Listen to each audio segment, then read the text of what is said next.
Fala, Pardi! Hoje chegamos no quarto capítulo do encontro de Django e Zorro, né? Eles vão se aprofundar mais nos problemas dos trabalhadores da ferrovia e nós vamos entender melhor essa história começando agora. E vamos lá então. Django, Zorro e episódio 4 agora, hein? Chegamos no episódio 4. Esse episódio também tá sensacional. Aqui a gente tá passando por algumas capas variantes, né? Muito legais, olha aí.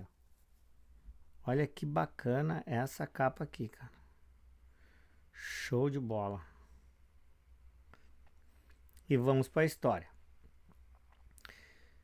A nossa história começa logo depois do Zorro botar para correr um dos empresários, né, que iriam apoiar a ferrovia do Arquiduque, né, um tal de Lequinte.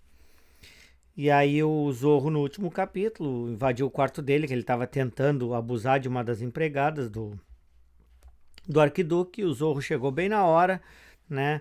Ajudou essa moça e já deu a letra para ele ir embora, porque a coisa ia ficar ruim para ele. E a nossa história começa logo após isso.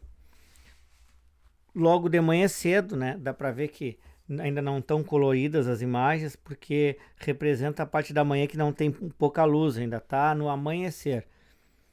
E aí o Arquiduque diz: "O que você quer dizer? Ele sumiu? Que diabos isso quer dizer?" E aí o mordomo fala: "Isso apareceu na noite passada. Monsieur Lequinte convocou o seu coche e preparou seu retorno ao Mississippi." Quer dizer, o coach seria o cara que cuida dos cavalos dele, das bagagens e tal, né? Que trazia e levava ele para os lugares, né? Então, simplesmente o Lequinte esse pegou e foi embora, né? Sofreu a ameaça do Zorro e foi embora mesmo, não quis nem ficar para saber o que ia acontecer. E aí o mordomo segue falando: "Ele só deixou essa carta endereçada a Sua Excelência." E o filho do Arquiduque fala: "Droga, por que você nos acordou? Pelo menos deteram o bêbado até que um de nós pudesse confrontá-lo." Esse Lequinte bebia muito, né? Por isso que ele falou que ele era um bêbado.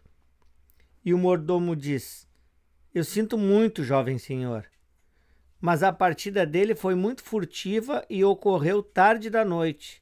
Eu só descobri essa manhã." E o Arquiduque fala: "Ele diz que não pode mais fornecer o material bruto para a nossa ferrovia e implora que a gente não ofereça a ele nenhuma tentativa de reconsiderar. Estranho." Seja lá o que assustou Lequinte, suplantou a gula e a cobiça dele. Não importa, encontraremos outro fornecedor de ouro. Enquanto isso, devemos aparentar a melhor face sobre essa deserção. Quer dizer, vamos levar como se nada tivesse acontecido, numa boa, que a gente dá um jeito ali na frente, até para os outros empresários que estão ali também não perceber e começar a debandar. Nisso, voltamos para o dia já clareando e as carruagens levando uma comitiva para visitar as minas ali onde estão abrindo caminho para passar a ferrovia. E Django começa a pensar, né? Nós ainda temos 3 outros, ainda mais gordos pássaros para depenar. Quer dizer, seria mais 2 empresários e talvez o Arquiduque, né? Eles já se livraram, que é o bêbado esse, né? O Lequinte. E a gente ouve alguém falando numa das carruagens: "Isso aqui é uma viagem turística?"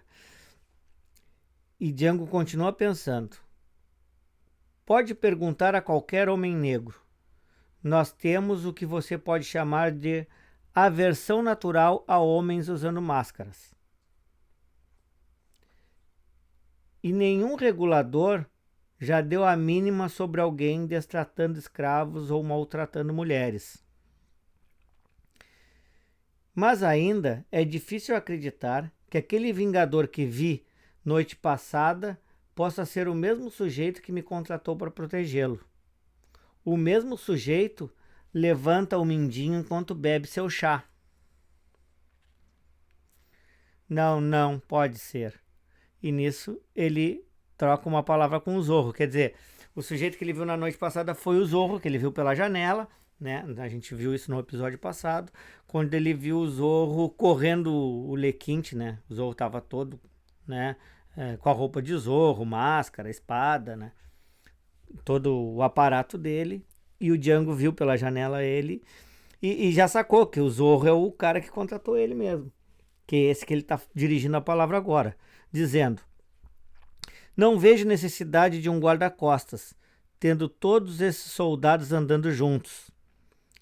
E o Zorro fala: sua presença aqui é meramente um ardil, meu querido Django.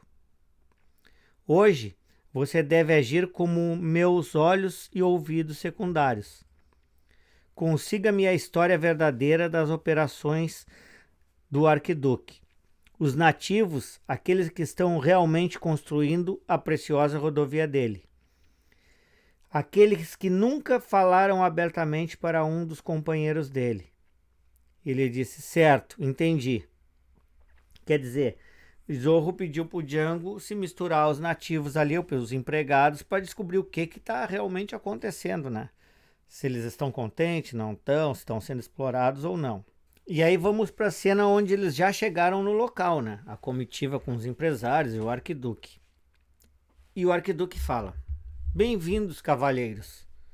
Passagem segura para o futuro. Bem-vindos, cavalheiros. Passagem segura para o futuro. Com seus oportunos investimentos, nós atravessaremos toda a vastidão do meu ducado e acertaremos os Estados Unidos na próxima expansão deles. Tivemos sorte que o curso de nossa construção tem trazido o local de trabalho tão perto da capital. E aí um dos empresários fala: Santo Cristo, meu traseiro parece com 10 milhas de couro curtido. E o outro fala: eu partilho do seu desconforto, senhor. Não há estradas adequadas nessas áreas miseráveis. Quer dizer, sofreram um pouco dentro das carruagens para chegar ali no local, né? Isso parece um bom progresso, Langdon. Mas com diabos você atravessou todas essas malditas terras? E o outro empresário fala: novamente, Sua Excelência, eu devo insistir em saber a razão para a ausência do senhor Lequinte. Quer dizer, eles sentiram a ausência do Lequinte, que foi embora. E o arquiduque responde: como eu expliquei, senhor Psal, aparentemente, negócios urgentes exigiram a atenção dele em casa. E o Psal fala: mas ele era uma parte vital nesse empreendimento. Não era? O que irá ocorrer agora? E nisso ele vê alguém gritar: Jesus, Maria, José. Era o Zorro falando. Entre a poeira e o calor, eu sinto como se estivesse dentro de um forno de cerâmica. E logo sairei como um vaso de porcelana. Por favor, Sua Excelência, vamos prosseguir com esse passeio com o máximo de pressa. E aí o arquiduque fala: claro, Dom Diego, eu entendo que esse ambiente é inadequado para alguém de sua natureza delicada. E o Zorro fala: os sacrifícios que alguém tem que fazer na busca de um lucro em potencial. Qual o primeiro item da nossa agenda, senhor? E nisso a gente vê uma explosão, né? Numa parte ali onde eles devem estar abrindo uma passagem para a estrada de ferro poder atravessar. E se tem um diálogo. Ora, conforme a observação do Sr. Rives, eu pensei que começaríamos com a demonstração de como nós navegamos por essas malditas terras. E aí vai aparecer ali os mineiros, né, fazendo atividade de explosão para ele entender como é que eles estão atravessando essas terras aí, né, praticamente explodindo ali os penhascos, né, as elevadas para poder a estrada de ferro passar sem muitos altos e baixos, né? Sem muitos desvios também. E aí a gente vê os trabalhadores ali falando. Um deles fala: tudo bem, segure firme, rapazes. Tudo bem, Jorge? E o Jorge diz: sim, estou pronto. Ele tá descendo ali com uma dinamite no colo, né? Numas madeirinhas, numa corda, descendo para algum lugar para pôr a dinamite ali para explosão. E aí um dos trabalhadores diz: certo, abaixem ele devagar com calma. Jorge, balance na corda uma vez que acender o pavio. E ele diz: sim, depois ia acender. E aí voltamos pro arquiduque que diz: cavalheiros, esse é Charles, nosso supervisor-chefe. É um crédito de confiança para a raça dele. Charles, explique o nosso processo de escavação para esses distintos empresários. E o Charles explica. Bem, nós explodimos todo o nosso caminho através do leito de rocha. Custa tempo e um monte de força humana. Estamos sempre com um pouco do primeiro, mas temos muito do outro. Quer dizer, tem pouco tempo, mas tem muita força humana, né? Tem bastante trabalhadores. E nisso a gente volta lá onde os caras estão trabalhando, né? Baixando o cara para fazer a explosão. E um deles diz: certo, é isso. Ele balançou. Vamos, puxem ele. Coloquem suas costas nisso, né? Para puxar rápido, né? E se houve outra explosão, bum! E aí se vê uma gritaria, ai! E alguém diz: Madre de Deus, vamos, puxem, puxem, puxem. E aí o cara diz: ó, não! Ai de mim, meu pé, Madre de Deus! A explosão da mina explodiu um dos pés do rapaz que foi lá botar a dinamite, né? Explodiu o pé e um pedaço da perna. E aí volta a explicação lá do Carrasco, que estava explicando como é que eles faziam para atravessar, né? E ele diz: e nós, às vezes, temos problemas para conseguir pavios de qualidade. Os mais baratos queimam rápido demais. E aí um dos empresários fala: ah, bem, há sempre perigos para esse tipo de trabalho. E o outro diz: o preço dos negócios. Como mais alguém conquista grandes coisas? Quer dizer, os caras totalmente sem coração, né? Estão preocupados com a grana e não estão nem preocupados de maneira humana com o trabalhador ali. E aí o Zorro fala com o Django: a vida daquele homem está arruinada, se ele sobreviver. E ele não podia se importar menos. Tipo assim, o arquiduque não podia se importar menos com isso, mas não deu nem bola que o cara explodiu a perna, né?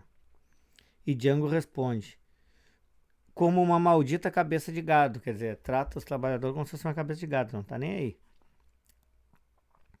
E Zorro segue: se há algo mais desagradável do que esse calor, é a visão de sangue e daquele miserável gritando. Eu acredito que Sua Excelência nos prometeu um belo almoço para fazer nessa árdua jornada. Quer dizer, vai pro almoço agora. E Django continua no pensamento dele, né? Falando em pensamento. Ainda, eu sei que ele não é como esses outros bastardos, mas ele com certeza consegue desempenhar o papel. Quer dizer, ele tá falando do que o Zorro não é que nem aqueles bastardos. Ele tá misturado ali, infiltrado como um ricaço, né? Um cara delicado e tal e coisa. Mas na verdade ele é o Zorro, né? E o Django tá sacando dele, né? E o Zorro continua, e o Django continua pensando. A questão é, essa é só a máscara dele?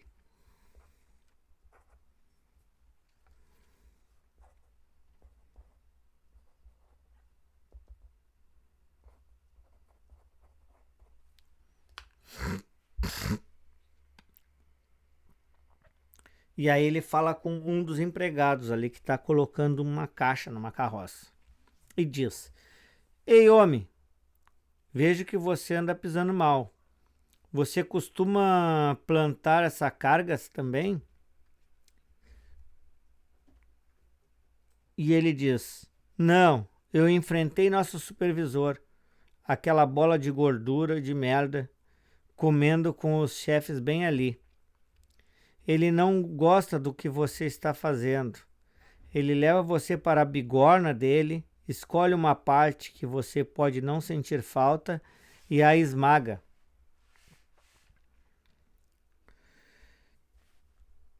Mas minha esposa, ela costumava plantar essas malditas cargas. Ó, eles adoravam Maria. Ela era pequena e ágil, podia entrar fundo dentro de qualquer fenda. Tão fundo até que uma vez ela não conseguiu sair a tempo. Quer dizer, a esposa do rapaz explodiu, colocando a dinamite nas fendas ali daqueles penhascos para poder derrubar tudo. Nisso voltamos uma cena deles chegando de volta à casa do arquiduque, né? Retornando lá do lugar das explosões. Cavalheiros, Sua Excelência o Arquiduque está muito agradecido pelo prazer da sua companhia nessa excursão da manhã.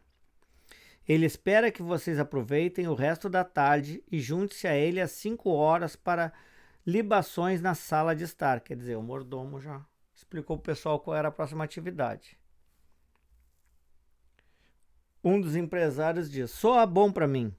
Claro, não vai se comparar ao fino whisky do Texas. E aí o Django fala com o Zorro, né? Então, eu falei com um dos trabalhadores deles. Parecia amargurado, mas ele não quis prosseguir.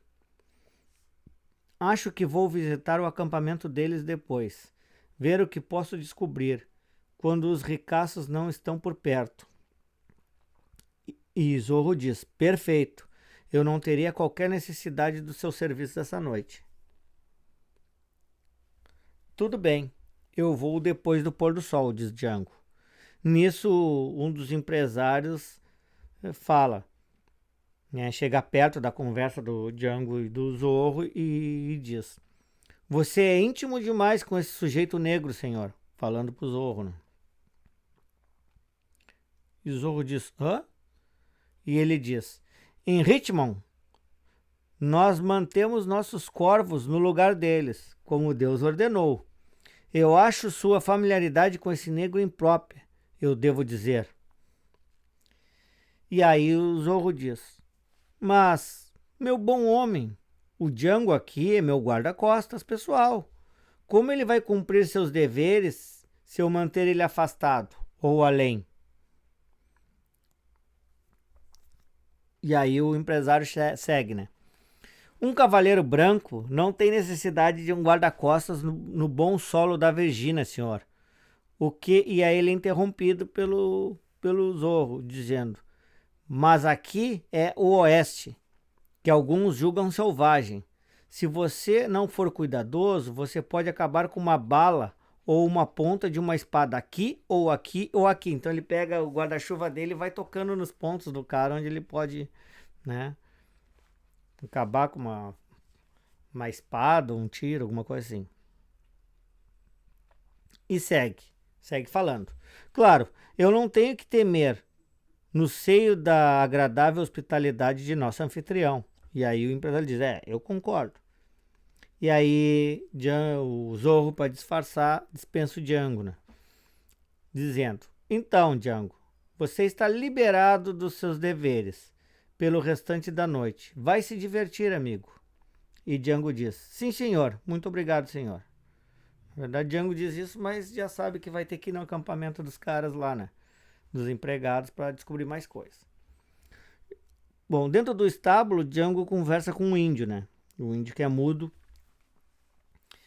que é o ajudante do Zorro. E diz: você não escovou eles quando voltamos essa tarde. Por que está escovando esse a essa hora?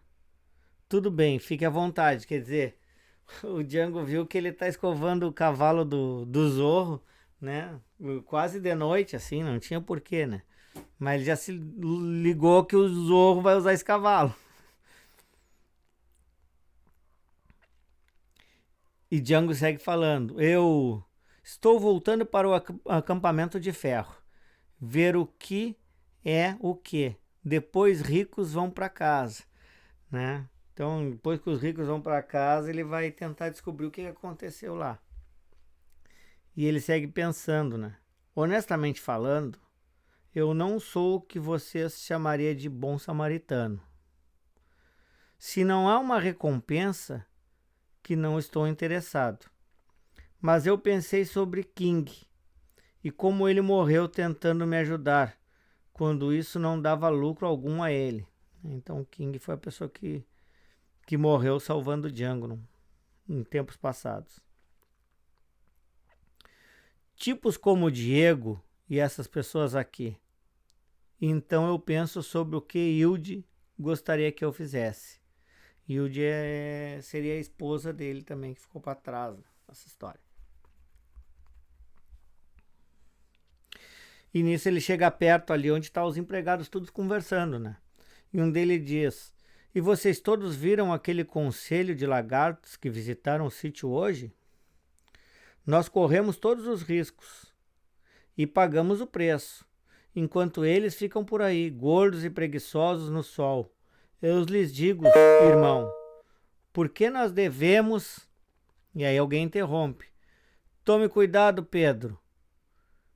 Blitz, antes que você envie o Charlie, leve você para o ferro. Envie o Charlie é o cara da marreta que esmaga a mão, a perna dos caras que ele não gosta. E o Pedro diz: sim, cara, não precisa falar assim. Os velhos deuses nos abandonaram, amigo. E outro empregado diz: é tudo que resta. São as cadeias do homem branco no nosso pescoço. E Django tá observando eles e segue pensando, né? Eu ouvia muito esse tipo de conversa quando eu trabalhava nesses campos. E aí eles estão ainda conversando. Quem concorda? Ah, vamos. Eles vão fazer algum tipo de brincadeira. E Django chega perto de um deles para conversar. E diz: frustração, hein? Quando as pessoas não ouvem a razão. E aí ele diz: você de novo? Não posso culpá-los. É difícil quando as pessoas não têm esperança. Ele chegou perto do rapaz que já tinha conversado na carroça, que tinha perdido a esposa, estava com o pé esmagado também. E Django diz: eu ouvi, homem. Para onde eles vão agora? Aí e ele diz: ah, estão bêbados. Vão brincar de varas de trovões. Então a brincadeira deles, cara, é acender um dinamite e um ficar jogando na mão do outro, se livrando enquanto o pavio tá queimando, né? E o último provavelmente tem que jogar para longe, para não explodir. Olha a brincadeira dos caras. E Django pensa: eu vi negros estrangulando seus próprios filhos de tão desesperados. E Django pergunta: o que eles? Nossa, isso é loucura. Quando ele se fragou que ele estava brincando com a dinamite, né? E o rapaz que estava conversando com ele diz: sem esperança, sem medo. Bum! Né? Quer dizer, não tem medo de morrer brincando daquele jeito. E nisso um joga a dinamite na mão do outro, e o outro passa para mão no outro, até que chega num que já tá quase estourando, ele fica desesperado, gritando: ai, ai, ai, ai, ai, ai, ai, ai. Tipo, explodir, né?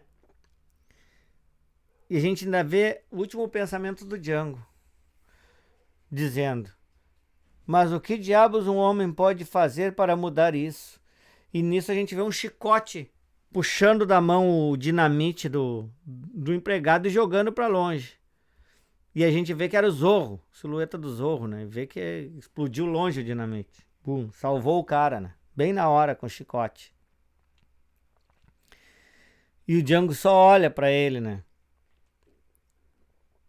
E Zorro diz: amigos, tenham coragem.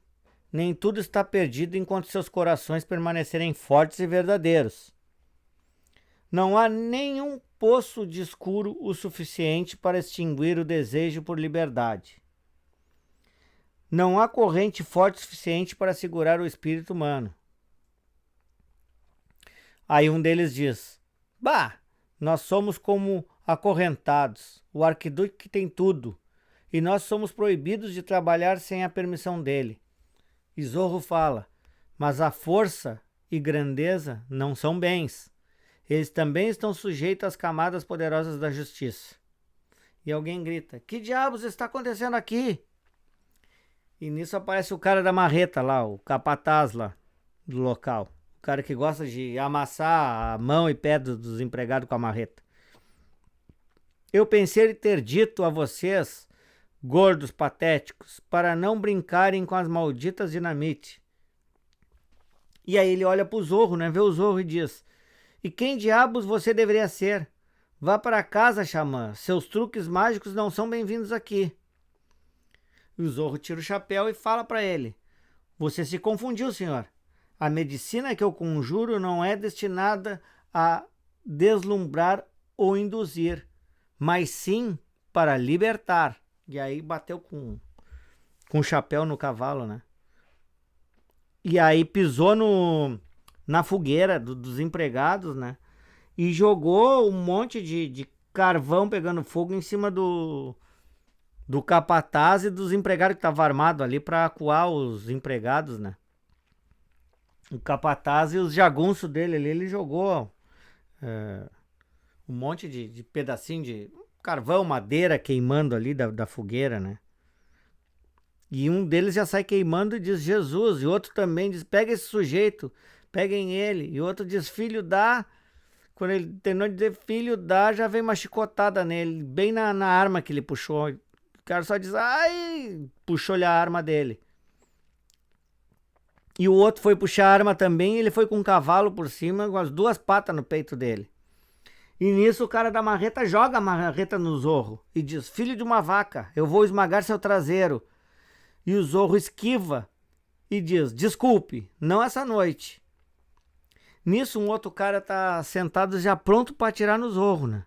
Tudo bem, seu louco, tenho você na minha mira. Tava mirando bem no Zorro para atirar. Só que nisso ele sente uma arma na testa dele e uma voz: trema seu dedo e seus miolos vão parar na costa leste. E aí ele só olha de canto de olho, mas ele não consegue ver quem é. Mas antes que ele veja, Django dá um coronhaço pro cara apagar. Quer dizer, então ele não viu que foi o Django que parou ele. O Django ficou no escuro, tal e coisa. E o Zorro vai num pano, um tecido que tá grudado numas estacas e bota a marca dele, o Z de Zorro. E diz: lembrem-se, amigos, nada pode derrotar as forças da liberdade. Justiça, justiça para todos. E o Django fica só olhando, né? E ele vai embora, né? E aí o cara que ele tava conversando, né? O empregado que ele tava conversando, que tem a perna, o pé esmagado, diz: Madre de Deus, eu não acredito. Aquele era El Zorro.